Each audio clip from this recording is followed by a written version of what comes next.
Բարի երեկո, այսօր ուրբաթ է 22:22 եւ մենք սկսում ենք հայկական ուրբաթը։ Սիրելի հեռուստաընկերներ, դուք գիտեք, որ լրահոսից գիտեք, որ վերջին 3 ամսում համաշխարհային շուկայում նավթի գները էժանացել են 30%-ով։ Սրա հետևանքով Ռուսաստանի տնտեսությունում շատ վտանգավոր տենդենսներ նկատվում, մասնավորապես ռուբլին շատ արագ եւ աննախադեպ չափով էժանացավ, պատմական ռեկորդները սահմանելով եւ նման փաստերը բերեցին Ռուսաստանի տնտեսությունը ճգնաժամային իրավիճակի։ Իսկ ինչպես գիտեք, Հայաստանը տնտեսական առումով սերտ կապված է Ռուսաստանի հետ, ոչ միայն այն առումով, որ մենք Եվրասիական տնտեսական միության անդամ ենք ցանկանում դառնալ եւ համարյա դարձել ենք եւ ըստ էության մեր տնտեսական հեռանկարը հենց այս կազմակերպության մեջ է, որի հիմքը Ռուսաստանն է իր տնտեսությամբ։ Մյուս կողմից դուք գիտեք, որ հազարավոր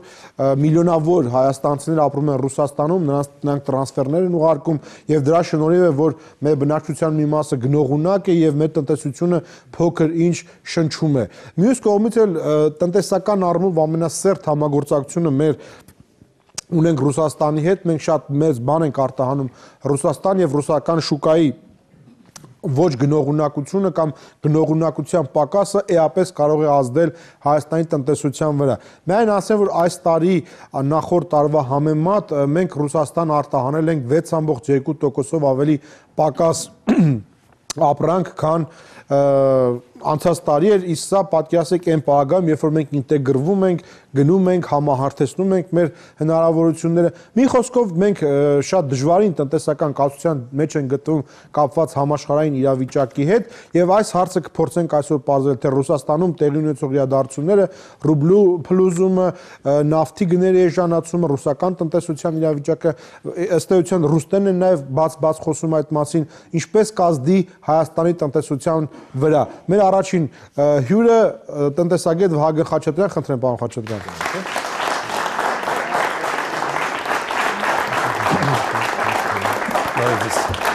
Շնորհակալություն հավելելու համար, այս կողմ պարոն Խաչատրյան, եւ այսպես պարոն Խաչատրյան, այն իրադարձությունները, որ տեղի են ունենում Ռուսաստանում, ինչպես կազդեն Հայաստանի տնտեսության վրա, հաշվի առնելով, որ Հայաստանի տնտեսության զարգացումը այսօր ունի ստրատեգիական նշանակություն եւ արտագաղթի հետ կապված, եւ սոցիալական միջավայրի հետ կապված, եւ Ղարաբաղյան խնդրի հետ կապված, խնդրեմ, այսինքն կենսական նշանակություն ունի մեզ համար։ Միանշանակ այդպես է, հաշվի առնելով նաև այն հանգամանքը, որ ռուսական եւ հայկական տնտեսությունները շատ ինտեգրված են իրար հետ, երկու հանգամանք ուղղակի։ Մեկը ռուսական ընկերությունների ներկայությունը Հայաստանում եւ այդ ընկերությունների զուտ ներդրումային ծրագիրը 2014 թվականին դրանք չկան։ Ասենք վերցրեք չկար, այսինքն ընդհանրապես չկար։ Այսպես ասեմ։ Թե նվազել են։ Ասեմ ձեզ, այն ծրագրերը, որ կային 14 թվականի սկզբին, օրինակ վերցրեք Ռոսնեֆտ, Նայրիտի հետ պայմանավորվածություն 13 թվականի դեկտեմբերին Ռոսնեֆտի մեծ պատվիրակություններ էստեղ եւ խոստում եղավ դրա մասին մամուլը հրապարակեց նոր ներդրումները $300 միլիոն։ Հետո պարզեց, որ չկա ու չի կարող լինել։ Ես կարծում եմ, դա նաև համոզված եմ, որ պայմանավորված է Ռուսաստանի եւ կոնկրետ նաև Ռոսնեֆտի ֆինանսական վիճակի հետ։ Սա մի հանգամանք։ Երկրորդը մեր ընկերներ, բարեկամներ, ովքեր գտնվում են Ռուսաստանում, միլիոնավոր քաղաքացիներ, որոնք անցյալ տարի $1.865 միլիոն են պաշտոնական, այսպես բանկերի միջոցով փոխանցումներ կատարել։ Չենք ասում ինչքան գրպանները դրանց։ Դե եթե ես այդ հաշվարկներ կատարում եմ, ստացվում է, որ այդ մարդիկ մի բյուջեի չափ 3 միլիարդ փաստորեն ներդրում են ունենում, հաշվի առնել նաև պետք է հաշվի առնել մեկ այլ հանգամանք, որ այդ գումարների տարբերություն բյուջեի չեն գողացվում։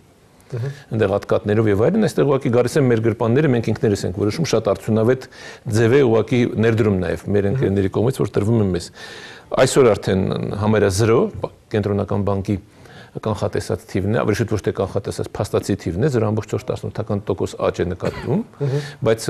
մայիսից սկսած միտումը բացասական է, այսինքն այդ փոխանցումները կրճատում են։ Այդ փոխանցումները ոչ միայն ապահովում են մեզ բարեկեցիկ կյանք, կամ մինիմալ են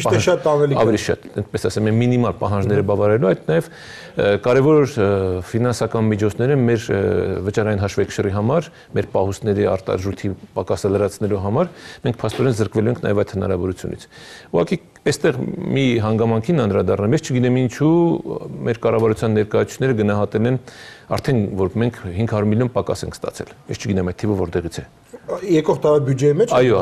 ես չգիտեմ ինչպես, գնահատեմ որ 14 թվականին արդեն 25% տրանսֆերները կպակասեն։ Ես չգիտեմ որտեղից է վերցված այդ թիվը։ Ու եւ հաշվառելով ճգնաժամը Ռուսաստանում, ռուբլու արժեզրկումը։ Ես չեմ կարող համաձայնվել ձեր հետ այն առումով,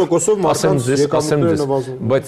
ես կառավարության ունակությունների վրա մեծ կասկած ունեմ, որովհետեւ այդ նույն կառավարությունը ԵՏՄ-ի անդամակցության հետ կապված 15 թվականի բյուջեում ոչ մի խոսք կամ տող չունի ասած։ Ես չգիտեմ ինչով է, միգուցե իրենց հարկավոր է որպեսզի գնահատեն, որ նաև համախառն ներքին արդյունքի աճը 14 թվականին կպակասի։ Սա միգուցե մենք խոսենք։ Բայց ընդհանուր առմամբ Ռուսաստանի տնտեսության տեղի ունեցող բացասական երևույթները շատ էական ազդեցություն կունենան բացասական առումով մեր համար։ Եվ մենք պետք է կարողանանք ինչ-որ ձևով պատրաստ լինել կամ դրա դեմ առնելու միջոցներ ձեռնարկենք, բայց ցավոք սրտի մեր կառավարությունը ուղղակի քնած վիճակում է, որևիցե ձևով չի ուզում արձագանքել, որևիցե ձևով չի էլ փորձում ինչ-որ քայլեր անել, չգիտեմ այդ քայլերը կա իրենց մոտ թե ոչ, բայց իրականում քայլեր անել։ Ուղղակի նրանք այսպես բացատրություններ են տալիս, որ գիտեք այդպես է։ Ուրեմն ներդրումները պակասել են, տրանսֆերները պակասել են եւ բացասական ազդակների արդյունքի տակ մենք կունենանք 1.5-ից 2%։ Ես կարծացի Կարեն Ճշմարիտյանի բացատրությունը, նա ասաց ռուբլին ստաբիլիզացվել է։ Այլևս անկում չկա, նավթի պահով դա քաղաքական խնդիր է կկարգավորվի, այսքան։ Ну, չգիտեմ, ասեմ, շատ վատ որ այդպիսի մեկնաբանություններ են տարել, որտեվ մենք հնարավորություն ունենք ինտերնետով, ինֆորմացիայի տարբեր աղբյուրներով շատ ավելի անմիջականորեն հետևել, թե ինչ է տեղի ունենում Ռուսաստանում։ Ռուսաստանում իրականում չի ստաբիլիզացել արտարժույթի այդ փոփոխությունները։ Ну, այս երկու օրը անկումը կանգնել։ Գիտեք, այսօր կորը անկումը կանգնել է 3 Մեդվեդևի խոսորից հետո բարձրացավ, այսօր առավոտյան բարձրացավ, հիմա իջավ, բայց ընդհանուր միտումը դեռևս այն չի որ կկանգնի։ Ուղղակի պարոն Ճշմարիտյանը եւ մնացածներին հիշեցնեմ, եթե հետևում են ուշադիր ռուսական շուկային, ուրեմն այնտեղ դեկտեմբեր ամենածանր ամիսն է։ Դեկտեմբերին սպասվում է բանկային համակարգի եւ ռուսական խոշոր ընկերությունների պարտքի մարման ժամկետը արտասահմանյան կապիտալ բանկերին։ Հիմա բանակցությունները գնում որ սառեցնեն։ Դա մոտավորապես 60-ից 70 միլիարդ դոլարի չափ։ Այսինքն այսպես թե այնպես Ռուսաստանը կարիք ունի արտարժույթի։ Ես նույնիսկ ասեմ, որ ռուսական արդեն էմիսարները հայտնվել են Երևանում ոչ օրինական ձևով այստեղից արդեն կապիտալի արտարժույթի արտահոսք է տեղի ունենում դեպի Ռուսաստան։ Իսկ ինչ վերաբերում է նավթին, նավթի հետ կապված արդեն Պուտինի հայտարարությունը կարծում եմ բոլորս էլ լսեցին, որ քաղաքական է, բայց քաղաքական ունի տնտեսական հիմք,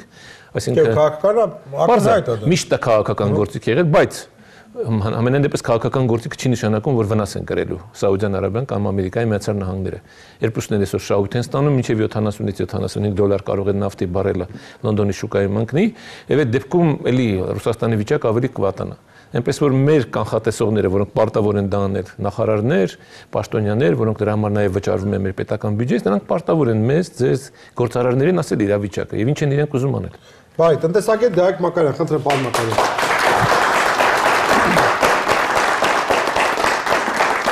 Շնորհակալություն հավելումների համար եւ ասես պարոն Մակարյան, ինչպես կազդի Ռուսաստանի իրավիճակը տնտեսական մեր տնտեսության վրա, որը առանց այդ էլ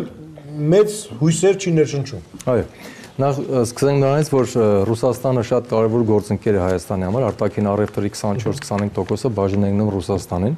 Երբ որ մենք խոսում ենք 6.2% նվազելու մասին, մենք գազի նավթի քանակներ չենք նվազեցրել, այսինքն ռուսական կողմից առևտուրը նույն ծավալով շարունակվում է։ Հայկական կողմից են նվազում, այսինքն դա նշանակում է մոտավորապես 80 միլիոն դոլարի արդեն իմպորտը ավելանում է, էքսպորտը նույնն է մնում, իսկ էքսպորտը նվազում է։ Այսինքն մենք պետք է նայենք, որ այդ արտաքին առևտրի մեջ հակառակը Հայաստանից գնացող ապրանքների քանակն է պակասում եւ տուժում եւ 6.2%-ը մոտավորապես Ինչու, պարոն Մակարյան։ Ինչու՞։ Շատ բարձ պատճառներով, ասեմ ինչու։ Սեպտեմբերի 3-ից սկսած լսում եմ, որ հիմա տեսեք հələ, սա ճիշտ ընտրությունն է, մենք գնում ենք շուկա ենք բացում, այնտեղ տեխնոլոգիաները այդքան զարգացած չեն, մեր արտահանումը հետ կլինի հարյուրավոր օրենսդրական, ենթաօրենսդրական ակտեր, որ հեշտացվի եւ այլն եւ -6%։ Ասեմ, Ռուսաստանը բոլորին զարմացրեց երևակայության մեջ գործելակերպի։ Ինչ առումով։ Երբ որ այն ժամանակ այդ փաստաթուղթը ստորագրվում էր, իհարկե մենք ստորագրեցինք, ես մի առիթով ասեմ, այն պատճառով, որ մենք նույն ձևով չհայտնվեինք ճնշումների տակ։ Մենք հետո տեսանք, որ Ուկրաինայի դեպքում ինչ կսպասվեր Հայաստանին, բայց նույնիսկ Ուկրաինայի դեպքը հաշվարկված չէր, ոչ մեր կողմից, որ ստորագրվում էր իմ կարծիքով, ոչ էլ Եվրոպայի կողմից կամ Ամերիկայի։ Ռուսաստանը Ուկրաինայի հարցում գերազանցեց բոլորի սպասելիքները։ Եվ դրա հետևանքով ինքը առաջացրեց այն խնդիրը, որ ստիպված եղան իրեն հարկադրելու, որ տեղում մնա, ոնց որ ասած, սահմանափակիր էքսպանսիոնիստական տրամադրությունները սանկցիաներով։ Ռուսաստանը հակառակ սանկցիաները կիրառեց, որով ինքը նույնիսկ ավելի դժվարության մեջ իրեն դրեց, քան գուցե դրսի սանկցիաներն էին առաջացնում։ Եվ ստացվեց այնպես, որ տնտեսական վիճակը խիստ վատթարացավ եւ ինֆլյացիան գցեց գնողունակությունը ռուսական ձեռնարկությունների։ Հիմա ինչու է մեր մոտ արտանումը պակասում։ Կարող է ռուսները շարունակում են կամ ուզում են գնել, բայց նաեւ մեր արտանումն է զգուշավոր, որովհետեւ ես արդեն գիտեմ եւ ահազանգեր եմ ստանում, ֆիրմաներից մեկը ինձ երեք ասում է, որ հունվարից առաքված ապրանքի գումարը նոր է ստացել։ Մի ուրիշ ուշացնում են փողը։ Ուշացնում են փողը։ Այն ինչ որ Հայաստանում պրակտիկա է։ Այո, բայց տեսեք, 10 ամիս, երկրորդը նրանք ովքեր դոլարում են կնքել պայմանագրերը, դեռ ինչ որ մի կերպ, ասեն, կարող են իրենց հույսն ներշնչել, որ գոնե դոլարով կստանան իրենց վճարը, բայց նրանք ովքեր ռուսական ռուբլով են իրենց առևտրի պայմանագրերը կնքել, 30-40% դոլարի համեմատ շատ մեծ ինֆլյացիայի արդյունքում ստանում են փոքր դրամական զանգված եւ ուշացումները, մանավանդ փոքր ընկերությունները, որոնք պահածոներ, հյութեր են արտադրում, եւ այսօր այդ ոլորտի ընկերությունները շատ վատ արդեն վիճակում են հայտնվել, շատ անհանգստացած են, որովհետեւ այդ ընկերությունները ռոտացիա որ կարողանան շարունակել աշխատել եւ արտահանել, պիտի այդ գումարը ստանան, որ կարողանան օգտագործել ցիկլը պահեն։ Ուրեմն ցիկլի խնդիր կա եւ հաջորդ խնդիրը այն է, որ երբ որ Ռուսաստանում բանկերի, ասես պայթելու խնդրեմ է առաջացել եւ պետությունը նաեւ ներքին կարգով ստիպում է գները չբարձրացնել, այսինքն ռուսական ընկերությունները իրենց շահութաբերության հաշվին դա գնացին այս մի քանի ամիսները դիմացան, հիմա էլ տեղ չունեն դիմանալու, իրենք արդեն կամ պիտի թանկացնեն, որ կարողանան գոյատևեն, կամ պիտի սննկանան։ Դա կբերի երկրորդ հոսքին խնդիրների, որ դուք ասում եք, այն է, որ արդեն աշխատատեղեր կկրճատվեն, առաջներտին պարզե օտարերկրյա քաղաքացիների աշխատատեղերը կարող են կրճատվել, այդ թվում նաև հայերի համար, կամ միգրանտները կվերադառնան, կամ տրանսֆերների գումարը կպակասի, որը մեր էկոնոմիկայի վրա կազդի մի քանի տեսանկյունից արդեն մուլտիպլիկատիվ էֆեկտի հարցը կա, որ այդ գումարները մտնում են մեր հնայի մեջ։ Գումարը քիչ կմտնի, մենք քիչ արտադրենք, այո, մերվում են հնայի մեջ եւ մեծ էֆեկտ են տալիս, դեռ էլի կա մի ֆակտոր, որ եթե մենք կարող ենք լինել ճկուն, ինչպես օգտվենք էլի ամեն անգամ մեր առաջ կանգնում է մի հատ ծանր խնդիր։ Ինչպես օգտվել իրավիճակից ամեն անգամ։ Հիմա էլ նոր իրավիճակը։ Նոր իրավիճակում կարող է լինել հետեւյալը, որ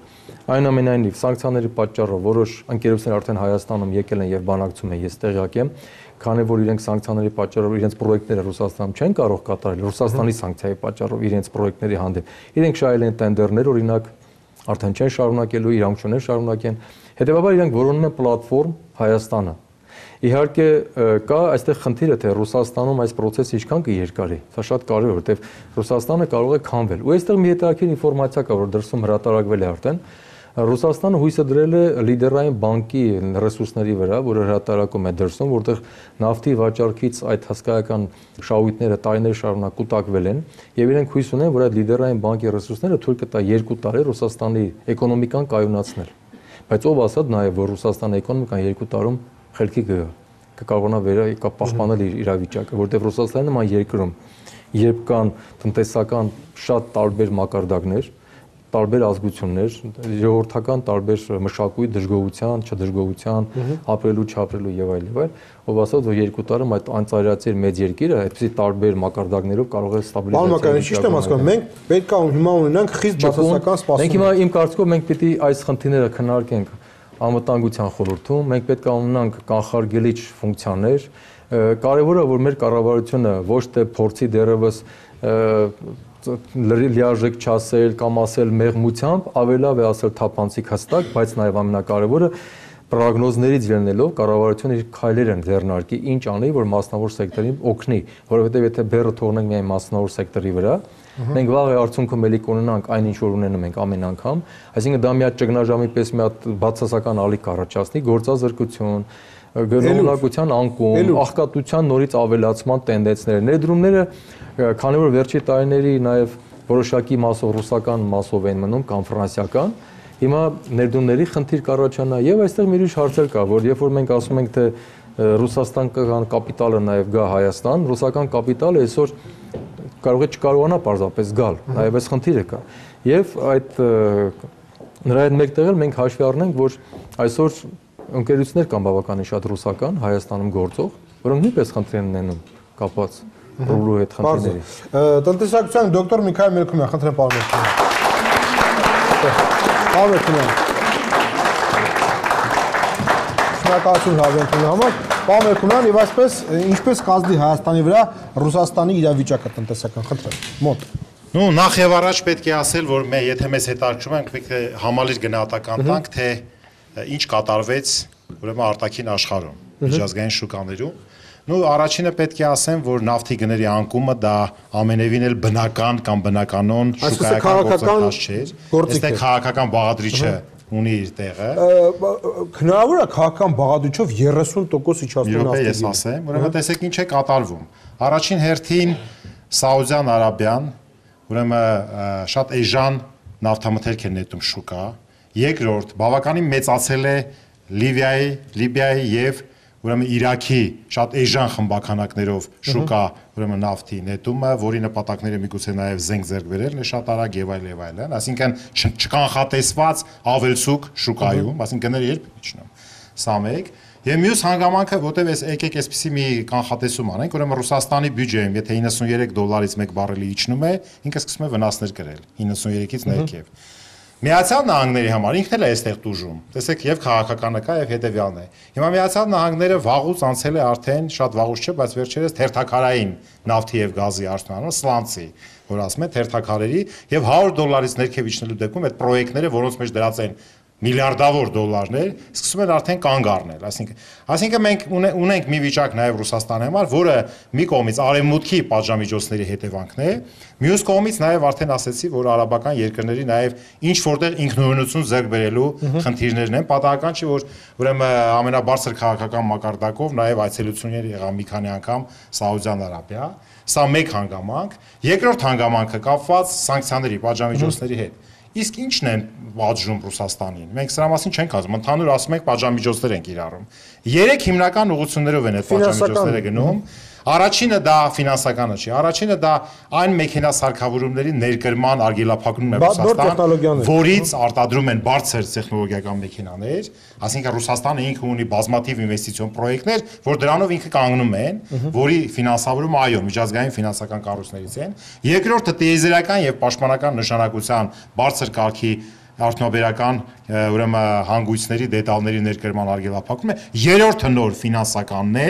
օրինակ, շատ կոնկրետ օրինակ եմ բերում։ Ասենք, եթե Ռուսաստանի ավիացիոն այնպիսի խոշոր պրոյեկտներ, ոնց որ Սուխոյ Սուպերջետ ինքնաթիռներն են, որը ինքը մատակարարում է Վիետնամին կամ Չինաստանին, դրա ընդամենը 30%-ն է, որ Ռուսաստանի ֆինանսական կառույցներն են ֆինանսավորում։ Մնացած 70-ը տարբեր արևմտյան ֆինանսական բանկերի ուրեմն ֆինանսական։ Հիմա սա կանգնեց։ Հիմա դրա համար այս վերջերս դուք տեսնում եք, որ Ռուսաստանի ղեկավարությունը անընդհատ Չինաստան, BRICS-ի երկրներ, Բրազիլիա, Վիետնամ, Սինգապուր եւ այլն, ասինքն փորձում են այս ֆինանսական խնդիրները լուծել։ Արդյունքում, չնայած օրինակ Ֆրանսիայի տնտեսությունն էլ է տուժում, որտեղ ավիացիոն արդյունաբերության մեջ ինքն էլ Ռուսաստանը սանկցիաների կիրառում, արդյունքում ուրեմն, եթե Եվրոպայից չեն գալի տարբեր տիպի մթերքներ, ապրանքներ Ռուսաստանի սպառողական շուկա, առաջանում է նվազում, ուրեմն անկում սպառողական շուկայի եւ դրա տեղը պետք է լրացնեին օրինակ Թուրքիան, որը որ 5 տեսակի ապրանքատեսակներ, չեմ ուզում թվարկեմ, ամբողջապես ռուսական շուկայի վրա է աշխատում։ Չի ստացվում այդ շուկա, այնքան մեծ է ռուսական շուկան, չեն լրացնում։ Նույնը մենք Հայաստանի համար ասացինք, որ հնարավորություն է բացվել, որ մենք ուրեմն ամռան վերջին 6%-ը, այո, բայց ինչի չեղավ, ինչի մենք այդ ապրանքները պտուղ բանջարեղենը ասենք թե գյուղատնտեսական մթերքներ չկարողացանք, որտեղ մենք ծավալ չունենք մեկ եւ երկրորդ կազմակերպված արտահանում չեն կարողանում իրականացնել։ Այն ինչ որ ազատ գոտում պետք է լիներ օդանավակայանի եւ այլը, սառնարանային տնտեսություններ, մթերումներ եւ այլն, մենք այդ ծավալները ուղղակի չունենք, մեկ եւ չունենք, որտեղ լրացուցիչ ծավալները նշանակում է լրացուցիչ ֆինանսական միջոցներ։ Որպեսզի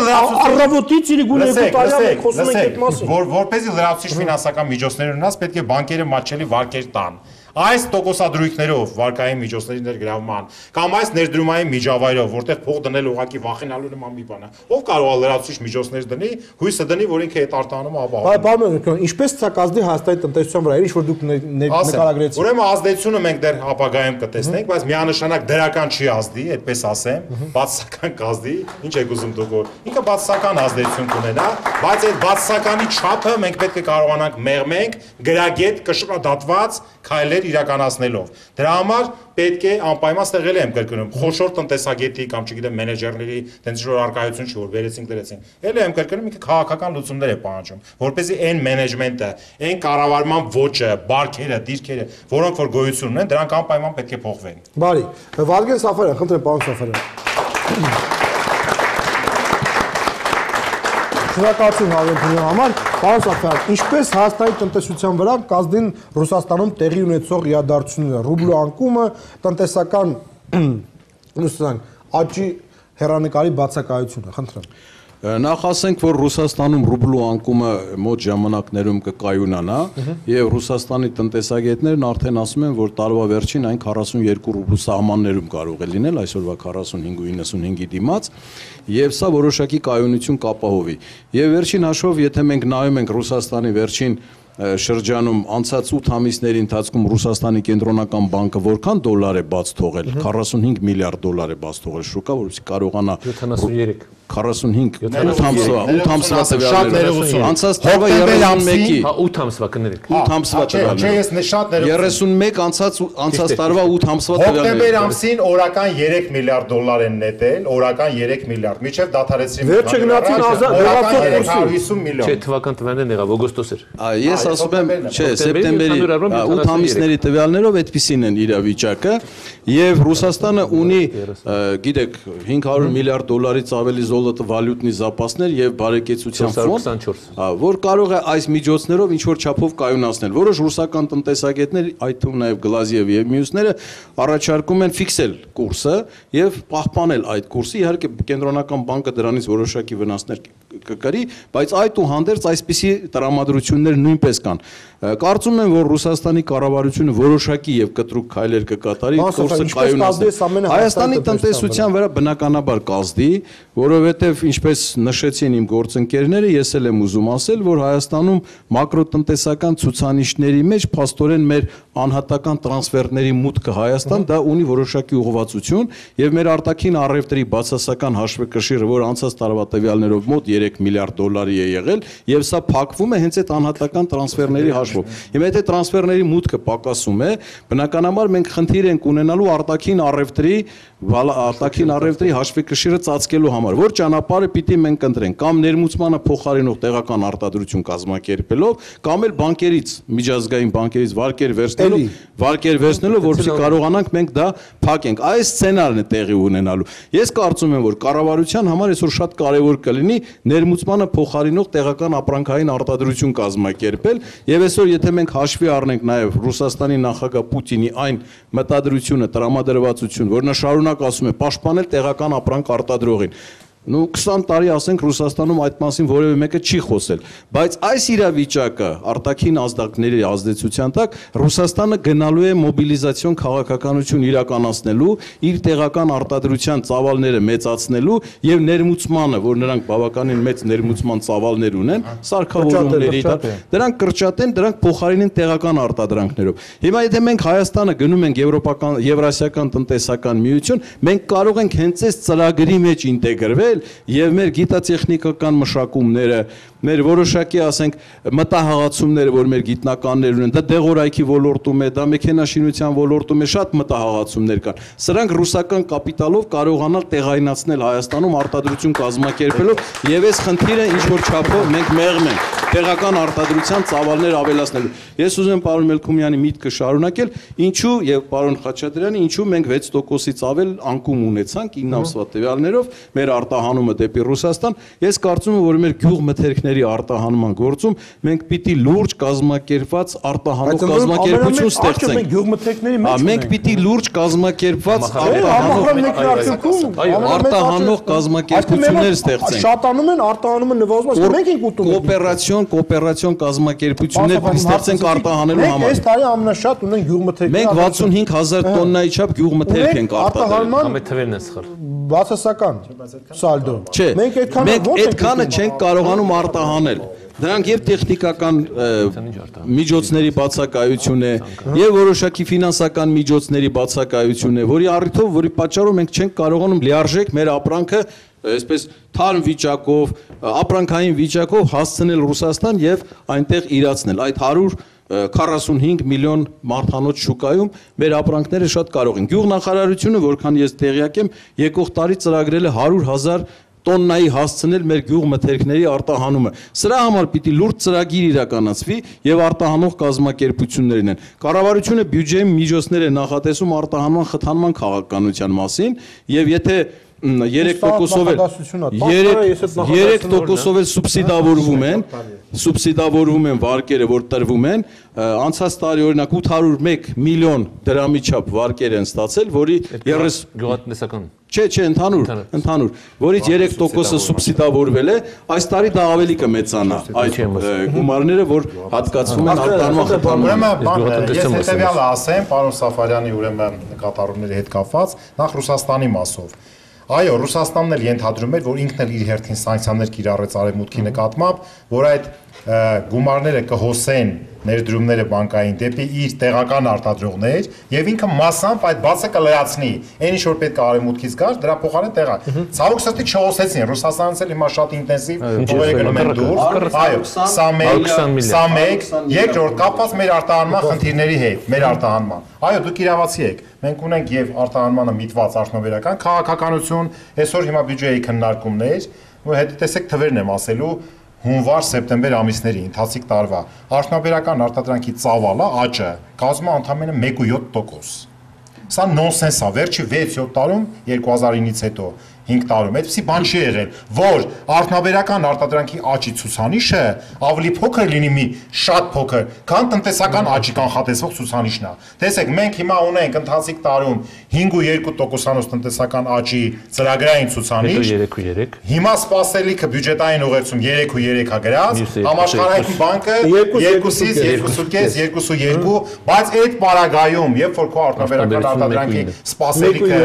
1.7 փաստը, բայց սպասելիքը 2, որը չի կատարվի, եւ ավելին հաջորդ տարվա բյուջեում 15 թվականի մենք ընդհանրապես ունենք 3.7-ի ծրագրային ցուցանիշ արդյունաբեր 4.1, այսինքն քո երկիրը արդյունաբերական երկիրի չի ձգտում որ դառնա։ Դու չգիտես, ինքը իրական հատվածի ասում չէ, նույնը գյուղատնտեսության ոլորտում, նույնը շինարարության ոլորտում ավելի վատ։ Այսինքն դա նշանակում է, որ սա իրական հատվածի հաշվին չի աճելու, սա եւ երկրորդը կապված գյուղատնտեսական մթերքների դուք թիվ ասեցիք 805 միլիոն, այո, հաջորդ տարվա բյուջեում դա 1.2 միլիարդի չափով է նախատեսված, բայց եթե դուք վարկի սուբսիդավորումը, բայց եթե դուք այդ թիվը բաժանեք գյուղացիական տնտեսությունների թվականակի վրա, գիտեք ինչ թիվ կստանաք։ Երևի $20-25, այսինքն մի գյուղացիական տնտեսությունը տարեկան ստանում է առավելագույնը 25 ամերիկյան դոլարին համարժեք դրամ վարկի սուբսիդավորման համար։ Սա աբսուրդ է, չի կարող ասես բան լինել։ Տնտեսագիտության դոկտոր Թաթուլ Մանասարյան, խնդրեմ պարոն Մանասարյան։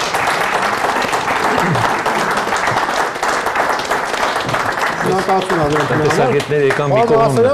ձեր կանխատեսումը ինչպես Ռուսաստանում տեղի ունեցող տնտեսական իրադարձությունները կազդեն Հայաստանի վրա, խնդրեմ։ Նախ ասեմ, որ աբսուրդ չի։ Հայաստանում աբսուրդը վերածվել է օրինաչափության, սիրելի մի քանի։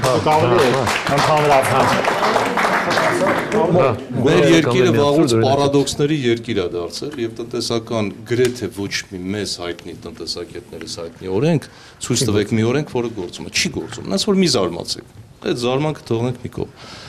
Հայաստանի տնտեսությունը իհարկե կարող է դժուժել Ռուսաստանի արժույթի արժեզրկումից, բայց այդտեղ մի քանի բաներ կան։ Արդեն նշվեց, ուղղակի ամբողջացնելու համար պատկերը, որ հասկանանք, թե ինչ իրականում տեղի ունենում։ Սաուդյան Արաբիա ասվեց եւ այլ։ Միացյալ Նահանգներն են սկսել այդ գործընթացը, որը բերեց նավթի գների անկման, որ այսօր ազդում է ռուբլու վրա, անգամ եթե սանկցիաներ չլինեն։ Ուրեմն ուշադրություն դարձրեք մի թվի վրա ընդամենը։ Թերթաքարերից ստացվող նավթի արժեքը մենք շատ հաճախ մոռանում ենք այդ պրոգնոզները։ Հիշեք, 2-3 տարի հետո հասնելու ենք 25-ից $30։ Սա ոչ թե տնտեսական գործոն է, ոչ թե նավթին է, սա քաղաքական արդեն լուրջ աշխարհաքաղաքական գործոն փոխում է ամբողջ իրավիճակը, թե արաբական աշխարհում, թե նավթի հանդեպ պահանջարկը, թե ներկրումները, դա նշանակում է, որ Միացյալ Նահանգները լուրջ միտում ունի վերադարձնելու տեղական արտադրությունը, որը վաղուց արդեն չկա, Չինաստանը տեղափոխվել, Լատինական Ամերիկա, սա բավական լուրջ տեղափոխություններ են տեղի ունենում։ Այս ֆոնի վրա Ռուսաստանը նաև փորձում էր դուրս գալ ճգնաժամից եւ արտահանում ավելացնելու ինքն էր նախաձեռնել որոշակի արժեզրկում ռուբլու։ Սա էլ կա։ Սա էլ այո։ Այո, այսինքն սրանք զուգադիպել են գործոններ, որոնք զուգադիպել են, բայց իհարկե սանկցիաները լուրջ դեր են խաղացել։ Հայաստանը չտուժեց ամռան ամիսներին։ Ես առիթ ունեցել եմ ասել, ամռան ամիսները մեզ մոտ այնուամենայնիվ որոշ գործարար աշխուժություն կա։ Զբոսաշրջությունը, որ 30% եւ ավելին աճ ունեցավ եւ այլն, տարբեր ոլորտներ եւ ենթաճյուղեր, սրանք զսպեցին եւ այն ժամանակ ինչ խոճապ էր սպասվում, դա բարեբախտաբար տեղի չունեցավ։ Հիմա գնում է անկում, գործարար ակտիվության անկում։ Տարվա ավարտ է։ Ձմռանը աշնան վերջին ձմռանը գործարար աշխուժությունը նվազում է Հայաստանում։ Եվ դրա համար ցավոք սրտի կարող է ավելի իրենց զգացնել տալ, բայց նաև հակակշռող գործոններ կան Ռուսաստանի Դաշնությունում, համաձայն եմ պարոն Սաֆարյանի հետ, դրանք այդ աստիճան ինքնահոսի չեն մատնված եւ բացի զսպող քաղաքականությունից կենտրոնական բանկի Ռուսաստանի, որ մեծ քանակությամբ դոլարներ է հիմա շուկա հանում, իհարկե մի այլ հանգամանք էլ կա։ Չմոռանանք, որ Ռուսաստանը հայտարարել է, որ իր նավթը վաճառելու է ռուբլով Չինաստանի եւ այն երկրները, որոնք ուզենան նավթ գնել, գնացեք ինչպես ցանկացած ապրանք առնելու համար արժեքն տրիլիոնների մասին է խոսքը։ Ընդհանուր առմամբ 5 տրիլիոն բարել շատ ներողություն ազգիչել։ Ուրեմն ֆինանսական ամբողջ շրջանառությունը համաշխարհային 81%-ը կատարվում է դոլարով։ Հա, բայց դրա մեջ Չինաստան, Ռուսաստանին դա մի հատ կաթիլ ամբողջ օվկիանոսում։ Վաղջան, այստեղ մենք խոսում ենք BRICS-ի երկրների մասին, որ արդեն նշեց Միքայելը։ BRICS-ի երկրները լուրջ արդեն կշիռ ունեն։ Փորձում են Նաև հաշվի առնենք, որ դրանցից Չինաստանը, միայն Չինաստանը, վերածվեց համաշխարհային տնտեսության ուժի 4-րդ կենտրոնի։ Բարև, թողենք մեծային խնդիրները իրանց։ Մենք եթե թողնենք, ասենք Հայաստան։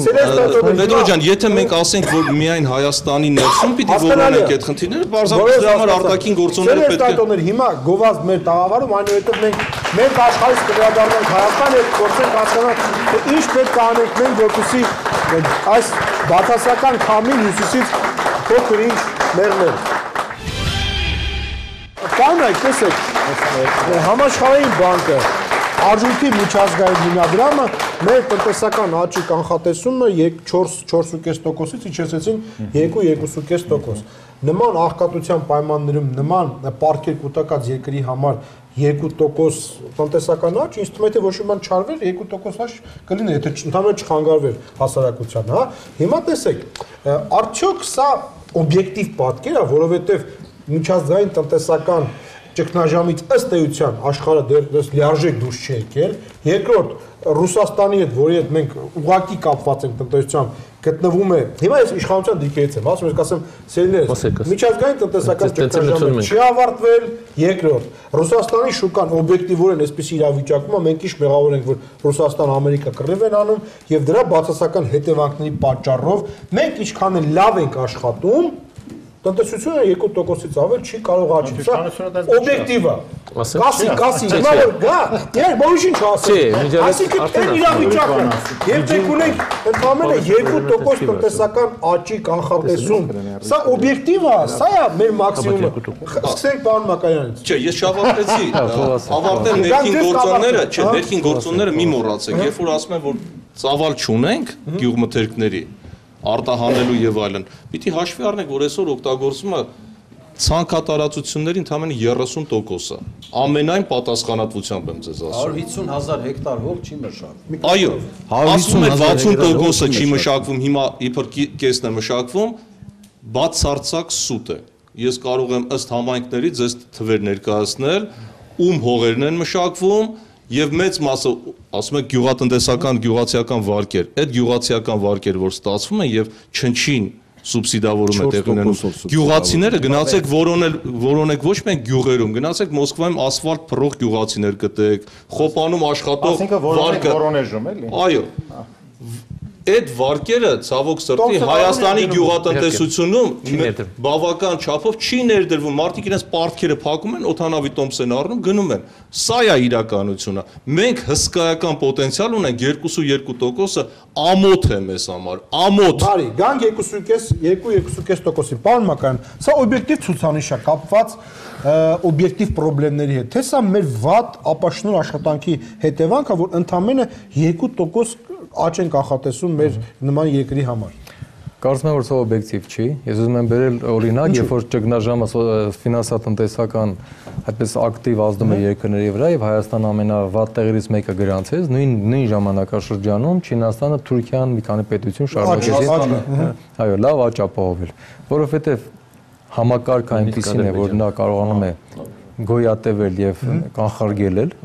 Հայաստանում մենք այսպես իմունիտետը կորցրած տնտեսություն ունենք, որը որ ամեն մի թեթև տեղաշարժ, ամեն մի թեթև ալիք ազդեցիկ է։ Եվ այստեղ պիտի ասեմ, որ նախորդ կառավարության ժամանակաշրջան մենք խորը բավականին վնասներ ուրեմն պատճառեցինք մեր տնտեսությանը, որի արդյունքները հիմա ենք սկսել արդեն ճաշակել, ցավոք սրտի։ Նոր կառավարությունն էլ որքան հիմա ուզենա ջանքեր դնել, այդ process-ը չի կարողանում շտկել, նաև թեկուզ ստվերի դեմ պայքարելով է փորձում գումարներ բերել եւ այլն, եւ այստեղ թացը չորի հետ վառվելու process կա։ Պարոն նշեք երկու կարևորագույն խնդիր, որոնք ասում եք սուբյեկտիվ է, չէ՞։ Խնդիրները ինչու՞։ Ասում եմ, կառավարման համակարգի ոչ էֆեկտիվությունը պետական մարմինների կողմից։ Այսինքն օրինակ, այսինքն ես գտնում եմ, որ մեր նախարարությունները վատ են աշխատում։ Դրա համար հիմա ենթակա փոխում են։ Մեծ մասը, դրանով չի լուծում խնդիրը։ Մեծ մասը նախարարությունների վատ է աշխատում։ Այ հիմա էլ նախարարությունները կարող են միավորվել կամ կառավարությունը պիտի ժամանակ գտնի ստեղծելու արագ արձագանքման ինչ որ գուցե տնտեսագետներից, մասնագետներից հավաքված խումբ, ամեն օր ինչպես մենք որոշակի տարիներ առաջ ունեինք, ամեն օր գուցե նիստեր կայացնելով, հանդիպումներ կայացնելով, խնդիրներ լուծելով գնանք, որտեղ մենք 22 տարի այնքան խնդիր չենք լուծել, ու այնքան չլուծված խնդիր ենք թողել, որ հիմա մենք չենք կարող շղթայի ձևով գնալ։ Մեր մոտ այդ շղթան չկա, այլ երկրներ օրինակ են, որ այդ տրամաբանական շղթան ձևավորվել էր տնտեսության եւ այո, այդ համակարգի մեջ։ Մենք չունենք դա։ Եվ երրորդ պրոբլեման է, որ մենք մեզ հանգստացրել ենք, մեր իշխանությունները հայտարարեցին, որ կարևորը աճ ունենալն է, գուցե այդքան նույն տոկոսը կարևոր չի։ Մենք մեզ կարծես թե հանգստացնում ենք, մխիթարում ենք, որ աճ ունենալը թեկուզ չնչին։ Դա արդեն տեղաշարժ է, բայց դա իրական տեղաշարժ չի, որտեղ երբ որ այսպիսի լուրջ վերադասարումներ կան աշխարհում, մենք չենք կարող ասպես տրեյֆի վիճակում մնալ։ Այսինքն մենք նման ենք նրան, որ ծովի քմաճուկին ուրեմն բաշխած մի հատ նավակի մեջ նստել ենք։ Կարևորը մի հատ մեծ ալիք։ Քանի որ ալիքները կան, ու մենք նավակը տատանվում է, մենք գտնում ենք, որ մենք շարժվում ենք, բայց մենք չենք շարժվում, մենք ուղղակի նույն տեղում ալիքներից տատանվում ենք։ Մենք նման ենք այդ վիճակին հիմա։ Ուրեմն իսկապես սուբյեկտիվ է թե օբյեկտիվ է վիճակը։ Ուրեմն կան եւ օբյեկտիվ պատճառներ, ես տոկոսային չեմ ուզում ասեմ, իհարկե առավելապես սուբյեկտիվ է։ Ինչու՞։ Գագիկ Մակարյանը շատ ճիշտ բան ասեց, խախտվել է, խաթարվել է այդտեղ շղթան բնականում։ Հիմա տեսեք ինչ եմ ասում, շատ պարզ մարդկային հարցադրում։ Անցած 23 տարիների ընթացքում խորհրդային տարիները մի կողմ թողենք, բոլորս, որ մենք արդեն հասուն, ուրեմն անձնավորություններ ենք եղել, ուրեմն որոշակի հետագից ենք ունեցել աշխատանքային կենսագրություն, ավանդույթներ եւ մեր ժողովուրդը, եւ դուք գիտեք, որ մեր հայ ժողովուրդը բավականին տաղանդավոր ժողովուրդ է, եւ հայտնվեցինք ցավոք սրտի մի իրավիճակում, երբ որ մեր ժողովրդի տաղանդի իրացման միջավայրը ըստ էության վերացավ։ Մարդը ինքը հումանիստ ազգ է, ժողովուրդը ինքը զորբա ազգ չի, ինքը շատ բարյացակամ, գիտելիքահենք, կրթություն սիրող, չէ՞, մեր ընտանիքները եւ հանկարծ մենք հայտնվել ենք մի վիճակում, որ գրեթե անելանելին մոտ է, չէ՞ կատարվում։ Երբ որ մենք ասում ենք, որ իրավիճակ է փոխվել հատկապես վերջին 1-2 տարիների ընթացքում, նշանակում է այդ վիճակը ել ավելի ավատ տարածել։ Ինչի մասն եմ ասում։ Մենք բոլորս սովորել ենք ինչ որ կերպ աշխատել, աշխատանք ունենալ, հավասարակշռություն պահպանել, սպառողական շուկայում կար մի իրերի վիճակ եւ հանկարծ կտրուկ գահավիժում է գնում այդ ցուցանիշների։ Մարդը, որը սովորել էր իր փոքր միջին բիզնեսով զբաղվել, իր աշխատավարձով ապրել եւ այլն, հանկարծ անելանելի մի վիճակ է։ Մենք ինչ անենք, որ չի ստացվում, վիճակը այնպեսին է։ Մի կողմից կառավարությունը իր մեղքը ունի, մյուս կողմից ժողովուրդը ասում է լավ, բայց ով գա, ինչ անի եւ այլն, եւ երբ որ ոչ իշխանական ուժերը դրեցին, ես իմիջը պետքա գնամ, այդ 12 կետերի պահանջը, սա ուղղակի մակերեսին երևացող կետերն էին, որովհետեւ 1 միլիոնանոց աշխատության պայմաններում ռեֆորմները ուղղակի չի ստացվի, ինչին ձեռս տալի չի ստացվում։ Դրա համար այս պայմաններում, երբ որ մենք ունենք այս վիճակը, խնդիրը գնում է նրան, որ սա ոչ թե մասնագիտական հարց, այ բերենք մի հատ խոշոր տնտեսագետ, մի հատ մենեջեր նստի, ինչ որ մտածեց, բան չկա ռեցեպտներ։ Խնդիրը քաղաքական է։ Այսինքն ինչ էլ դու ռեֆորմներ ես անում համակարգային, միևնույնն է դա օգուտ չի տալիս, որովհետև պետքա հավատ լինի, մարդը վախենում է ներդրում անի։ Հենց որ դու այդ հավատի մեխանիզմը կդնես, մարդը կհավատա, որ ես ապրում ազատ միջավայրում։ Դրա համար այսօր բյուջեի ելույթում ես ինչ ասեցի։ Ասեցի, տեսեք, փոքր ու միջինին եւ խոշորի մի մասին դուք այնքան ազատություններ պետք է տաք, ազատ թողեք, ինքը իմանա, որ ինքը իր գործի տերն է, որ ինքը ճնշում գործադրի այն խոշորի վրա եւ խոշորի տեր հանդիսացող քաղաքական կառույցի վրա եւ ինքը ազատագրվի։ Մենք գնացել ենք հետեւյալ ճանապարհով։ Մեր մոտ արդեն եղել են փոքրիկ փլուզումներ, որ ասենք մարդ գնում է ստուգվում ես, վատ վիճակում, ասում արդեն դու 2-3 միկրոինֆարկտ ես տարել, դու էլ չգիտես։ Մենք այդ փոքրիկ փլուզումները ունեցել ենք։ Աստված մի արասի, որ այդ հզոր փլուզումը լինի, եւ մենք մնանք այդ փլատակների տակ ուղակի։ Դրա համար սա քաղաքական հարց է, սա հանրային մեծ հարց է, բոլորիս հարցն է եւ մենք պետք է հիմա գնանք այդ լիակատար ազատություններ տալով, որը կարող է լինել միայն հավատի առկայության պայմաններում։ Պարոն Սաֆարյան։ Անպատճառ Ես կարծում եմ, որ Հայաստանում շատ կարևոր կլինի մենք արդյունաբերական քաղաքականությանը լուրջ մոտեցում ցուցաբերենք։ Ազգային ժողովում քննարկվում է, պարոն Մելքումյանը ներկայացրել է նախագիծը արդյունաբերության վերաբերյալ, այդ օրենքը պետք է լրամշակվի, նախ ավելի ընդգրկուն դարձվի եւ այդ քաղաքականությունը պետք է Հայաստանում իրականացվի։ Մենք ունենք ներքին ռեզերվներ, որը մենք չենք օգտագործում։ Վերջերս հայտարարվեց կառավարությունը որոշում է ընդունել Զանգեզուրի պոչամբարներում կուտակված արդյունաբերական թափոնների վերամշակման վերաբերյալ։ Եթե այնտեղ ներդրումներ արվեն, իսկ մենք կարող ենք ամբողջ ազգովի հավաքվել, նաև Սփյուռքին ներգրավել եւ այնտեղ 1.5 միլիարդ դոլար 3-4 տարում ներդրում անել, մենք քիմիո-մետալուրգիական կոմբինատ կարող ենք ստեղծել, տարեկան 82 միլիոն տոննա հանքանյութ մշակել, որից 50 միլիոնը 52-ը վերցնենք պոչամբարներից, մնացածը նոր արդյունահանվող հանքանյութը, մենք կարող ենք հնան առնվազն 20%-ով բարձրացնել։ Այո, եւ վերամշակված ուրեմն պարոն Սաֆարյանը, իմ հարցը սա է, կներեք։ Պարոն Սաֆարյանը շատ կարևոր բան է ասում։ վիճակում։ Մի րոպե ասեմ, պարոն Սաֆարյանի ասած թվեր չեն, եկեք մի հատ կանգնենք ու իմանանք, որ դա հնա աճ ապահովող թվեր են։ Տեսեք, խորհրդային տարիների վերջում մենք ընդհանրապես արդյունանում ենք 8 միլիոն տոննա։ Հիմա ասել է 26-27 միլիոնի։ Ինքը որ ասեց 85 միլիոն, հանում ենք այդ 30-ը, մնացած 55-ը ճիշտ ասեց։ Վերցնում ենք պոչամբարից։ Պատկերացնեք դա ձրի հում կանգած խորհրդային տարիներից այդտեղ կուտակված։ 60 տարվա ընթացքում կուտակված 1.5 միլիարդ տոննա հանքանյութ կա, որը պետք է վերամշակվի եւ սա մեր հնային առնվազն 20% ավելա։ 2%, ինչու։ Դե հենց այդ եմ ասում, եթե մենք այս խնդիրները լուծենք, 2%-ը կլինի 20% արդեն։ Դրա համար պիտի մենք այդ մոբիլիզացիոն քաղաքականությունը իրականացնենք։ Սա կարևոր խնդիր է։ Երկրորդը մենք շատ հումքեր արտահանում ենք, ասենք կաշի ենք արտահանում, եւ այդ կաշին տեղում կարող ենք օգտագործել, կոշիկ արտադրել եւ 5 միլիոն զույգ կոշիկ կարել եւ այդ կոշիկը մենք արտահանենք արդեն որպես կոշիկ։ Տեղական շուկան նաեւ հագեցնելով։ Ինչու 2%։ Սա օբյեկտիվ է, թե սուբյեկտիվ։ Ուրեմն ես ավելին ասեմ 0% է լինելու։ Ճիշտ է։ Հետ էլ ասեմ։ Ինչու 0%։ Ասեմ, չէ, իրականում մենք տնտեսականած չենք կարող ունենալ։ Ինչու։ Հիմա բյուջեն եմ նայում ես։ Պետական պարտք դառնում է 4 միլիարդ 953 միլիոն։ Եղել է 4 միլիարդ 675։ Որտեղ մենք ապրում ենք սրա հաշվի։ Մենք արտադրանք չենք տալիս, մենք ընդհանրապես չենք ստեղծում նոր արդյունք։ Մենք չենք էլ մտածում դրա մասին։ Իշխանությունը ընդհանրապես այդ խնդիրը մտածելու ընդունակությունից կորցրել է իրեն։ Ես ձեզ ասեմ, չէ, ժողովրդի խնդիրը կայանում է նրանում, հենց որ սրա մասին մտածում են ժողովրդի հարցը լուծումը։ Ես ժողովրդի հարցի լուծումը չեմ կապում իշխանության խնդրի լուծում։ Իշխանությունը պետք է ժողովրդին հնարավորություն տա ապրել, ինչի մասին որ Մելքումյանն ասում է։ Մեր մոտ տարիների ընթացքում իսկապես վստահություն արտադրության զբաղվելու հավատ կառավարության կողմից իրականացված Բայց գիտեք, պարոն Խաչատրյան, կառավարությունը հենց հիմա չէ, վարչապետը կանչեց գործարարներին, ասեց սկսում ենք 0-ից, հիմա սկսենք 0-ից, հիմա ես հիմա ձեզ թիվ եմ ասում։ Ենթակառուցվածքները փոխում ենք, միջինին փոքր ինչպես պարմենտրան ծերացավ այդ միտքը ասելով, սա անում է։ Ուրեմն ելնելով իմ փորձից, ես ես խորհուրդ եմ տալիս, երբ որ կառավարությունը մի բանի մասին խոսում է, իմացեք, որ մեր գլխի մի հատ վատ բան է կատարվելու։ Ինչու բան ասա։ Ինչու։ Պարոն Խաչատրյան։ Ուրեմն գոյություն ունի գերավաճառների հարց։ Այսինքն պետությունը երբ որ սկսում է հարկային մեքենան աշխատացնել, երբ որ ցույց է տալիս, որ հարկերը կատարվել է, նա հարկերը չի կատարում այն արդյունքով, որ ստեղծվել է այս ամիս։ Դա վերցնում է մարդկանց պարտադրումը, հարկ այնպիսի անհարմար վիճակի մեջ է դրնում, մարդուն ասում է 3 ամիս, 6 ամիս, մի տարի դուր կպրծնեմ, տենց էլ անում են։ Ուրեմն ինչա թվեր եմ ես ասում։ Հունվարի 1-ին այս տարվա եղել է 138 միլիարդ դրամի գերավաճառ։ Հետո 132 դարը, երբ որ բաններ Հովիկ Աբրամյանն էր 130.6, երկրորդ առաջի կիսամյակից հետո։ Հիմա դարել է 143 միլիարդ գերավճարներ։ Այդ են գերավճարներն են, որոնք պետք է մտնեն տնտեսության մեջ, որոնք պետք է լինեն բիզնեսմենի ձեռքին որպես շրջանառու միջոց։ Այդ են միջոցներն են, որոնք պետք է ապագայում զարգացում ապավեն։ Դրանք պարտք են։ Ես պատահական չէ որ սրանից սկսեցի, այսինքն 4 միլիարդ 900-ին պետք է ավելացնել սա։ Սա պետք է վճարեն մեր երեխաները, կամ մեր թորները, այսպես ասեմ։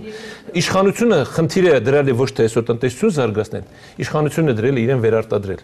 Իշխանությունը իմիջիայլոց ասեմ պատահական չի եղել սա։ Սա եղել է այս քաղաքական համակարգի հիմնական խնդիրը։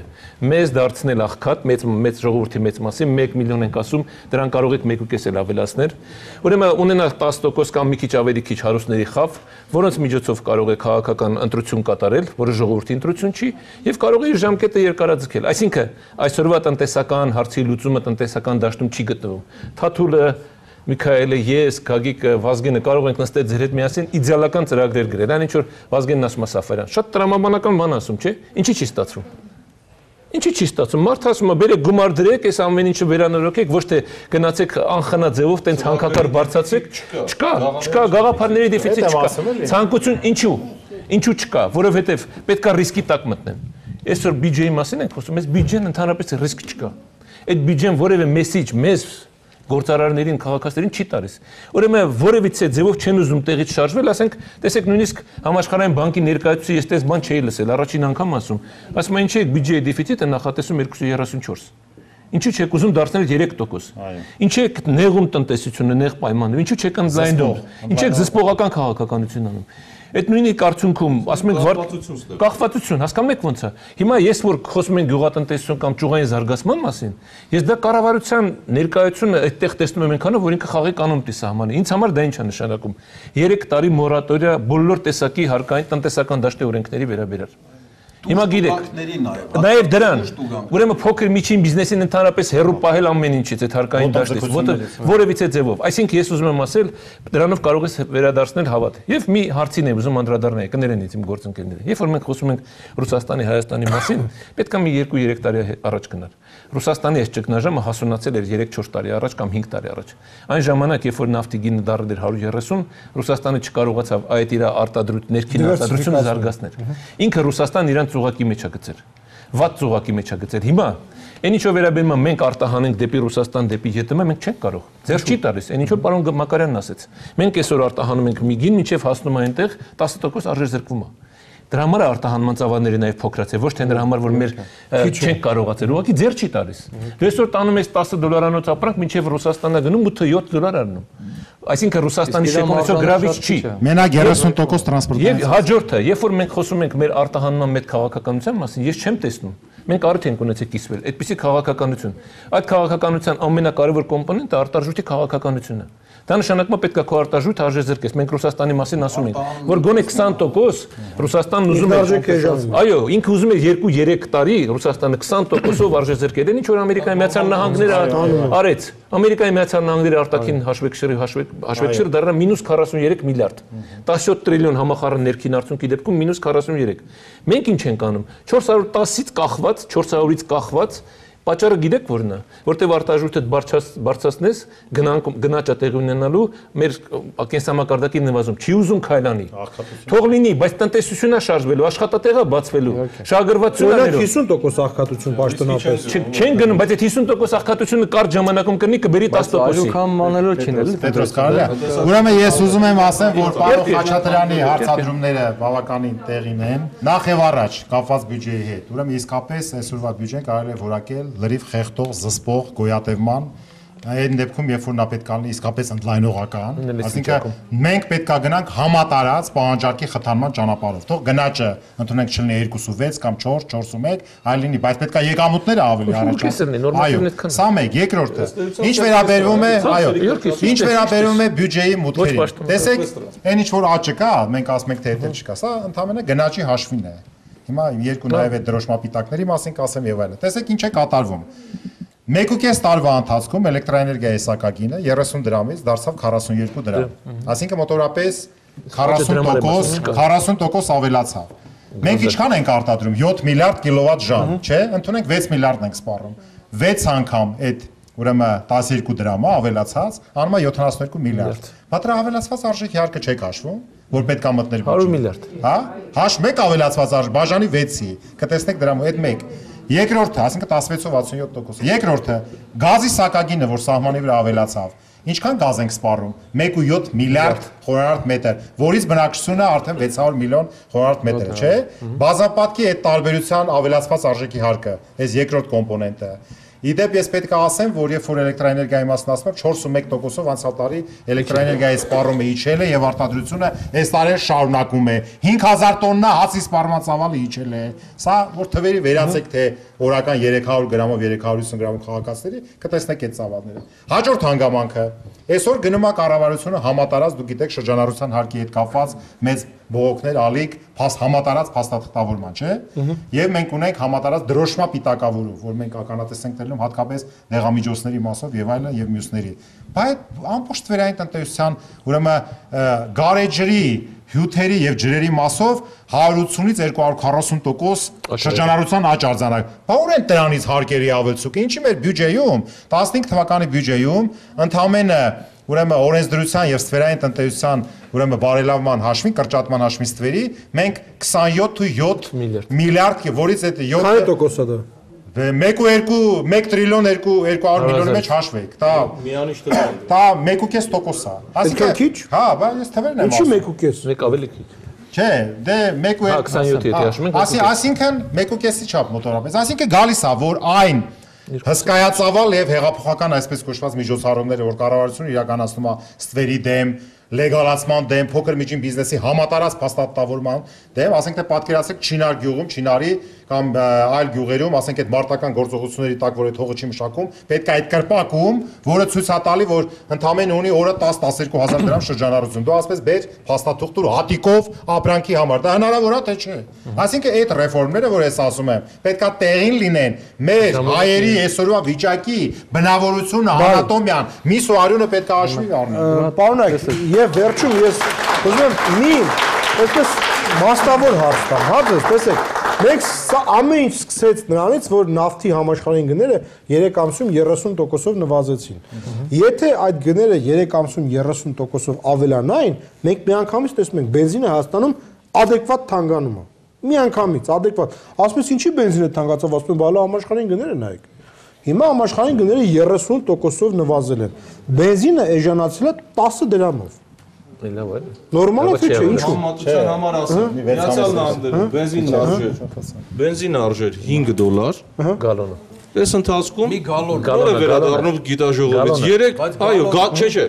բանն եմ ասում, տոկոսային Հա, տոկոսային։ $5-ից $3 է իջել։ Գաթից ավելի թե էժանացել է։ 5-ից $3 տոկոսային հարաբերությամբ դառնում է 35%։ Այսինքն այնքան ինչքան նավթի գները էժանացել են։ Այդքան էժանացել։ Այսինքն adekvat նվազում է տեղի ունենում։ Հենց այսօր։ Չեն սպասում, որ մեզ մոտ այդպեսի բան չկա։ Այո, մեր մոտ այդ ֆյուչերսների հեքիաթը Ես, միանգամից սիրելի Պետրոս, ուզում եմ մեկ այլ հարցի անդրադառնալ, որ որպես լրագրող ինձ թվում է դուք տրամաբանորեն պիտի տայեք այդ հարցը։ Ինչ անել։ Ինչ անել այս իրավիճակում, չէ՞, ի վերջո։ Մենք շատ կարող ենք փիլիսոփայել, տրամաբանել, փայլուն մտքեր ասել, հանճար։ Ինչ անել։ ինձանից առաջ ռուս հայտնի մտածողներից մեկը այդ Բայց հարցը ինչ անելուն պիտի իսկապես յուրաքանչյուրս մտածենք։ Ես կարծում եմ, շատ կարճ կասեմ։ Կարևոր է իշխանափոխությունը, որակական փոփոխություններ են անհրաժեշտ եւ այլն, բայց մենք որպես հասարակություն ունենք բավարար պահանջկոտություն։ Իմ համոզմունքը հետեւյալն է. մինչեւ նոր իշխանությանը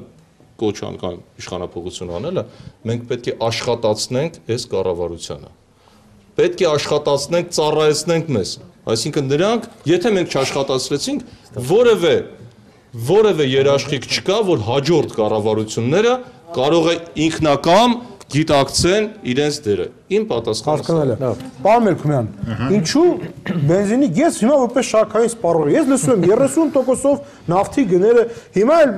պարոն Մարասյանը ավելի մանթրաշ գցեց մեզ։ Հաստատ Միացյալ Նահանգներում 30%-ը չէ լա։ Պետրոս, ես հասկանում եմ, որ դուք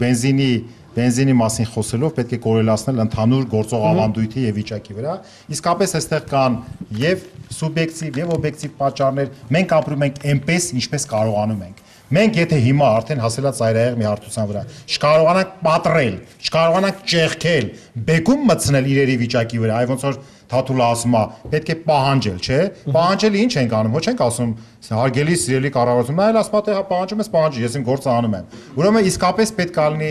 այնպիսի հասարակական պահանջ, որ ժողովուրդը ոչ թե տանը նստի ու պահանջի, այլ անպայման ինքը իր ներկայությունը, իր մասնակցությունը ապահովի այդ պահանջի ձևակերպման մեջ։